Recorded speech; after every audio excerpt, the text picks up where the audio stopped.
Darley, I have had a revelation. One of my henchmen brought me news from the town of Bicker's Hollow. It seems two rival barons are vying for power. One of them, some sanctimonious simpleton, wants to rule by treating people fairly and ensuring justice. And his opponent? A beetroot-hued buffoon who has discovered a far more potent strategy, yelling about how everyone has gone soft, and the people seem to love it. This man has no magic, no army, no infernal pacts, yet simply by railing against something called the Wokeness, which appears to be some form of plague, he has whipped the town into a frenzy. It is as if he has cast a spell of mass fealty without lifting a single enchanted finger. And that, Darley, is why I have decided anti-wokeness is the true path to power. Anti-wokeness, you say, Master? And what exactly do you believe that entails? I haven't the slightest clue. That's where you come in. I need to know precisely what I must oppose. Well, Master, woke means different things to different people, especially to people on opposite sides of the debate. It is not a singular entity, but a collection of ideas concerning fairness, responsibility, and the social order. I don't want to think. Just give me examples of the wokeness. Very well, Master. Many now argue that calling goblins, ogres, and other beings monsters is demeaning and reinforces harmful stereotypes. For some people, being woke simply means seeing these so-called monsters as people. Well, I do need goblins to man my siege engines, and calling them monsters is hardly going to attract them to my cause. What else do you have? There are concerns over spells that damage the environment, exploit magical creatures, or appropriate ritual magics from disenfranchised groups. Wait, so if I acknowledge where my spells come from, and maybe make them smell better, people will be less angry when I use them? I'm not sure that's exactly how it works, but yes, I suppose so. Excellent. I shall respect the origins of my eldritch horrors, and then unleash them anyway.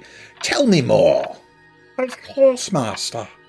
Many so-called heroes were actually just conquerors who committed great atrocities. Oh, I know. Some of my favourite historical events were atrocities. So, you're saying that if people were to stop glorifying these so-called heroes, they might stop raising adventuring parties to oppose me. Yes, let's deconstruct all those heroic myths immediately. Instead of exile or execution, some prefer to curse criminals with glowing runes that mark their crimes. These curses can make them unwelcome in guilds, noble courts, and even deny them access to enchanted libraries or magical transportation. So instead of outright killing my enemies, I should hex them with a big glowing traitor sign and let them be humiliated forever. Correct. Look no further than your old academy friend Lord Sagefrond. He was once cursed for his disastrous purity of lineage speech at the Sorcerer's Conclave, in which he argued that true arcane bloodlines must be preserved, and that mixed-race mages were diluting magical heritage.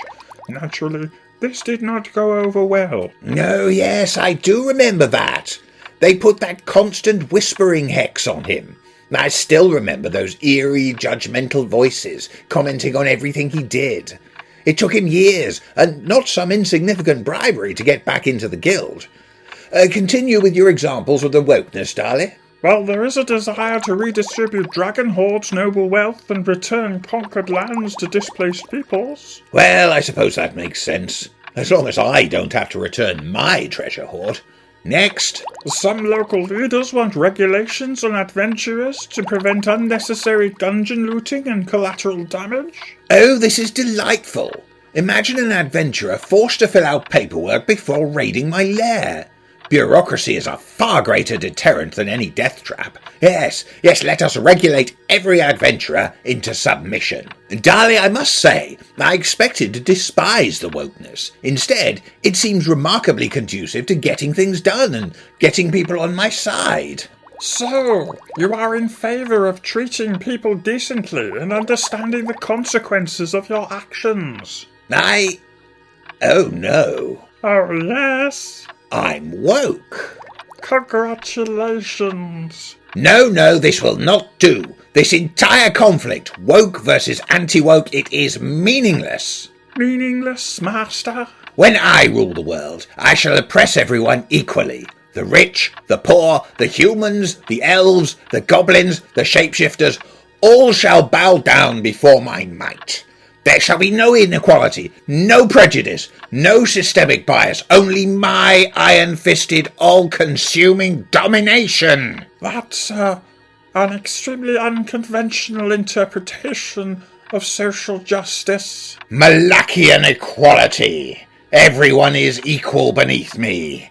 With such perfect oppression, there will be no need for woke or anti-woke. Remarkable. You have solved the debate by becoming the problem. Indeed, Dolly, a world where everyone is miserable under my rule. That is the true equality they claim to want.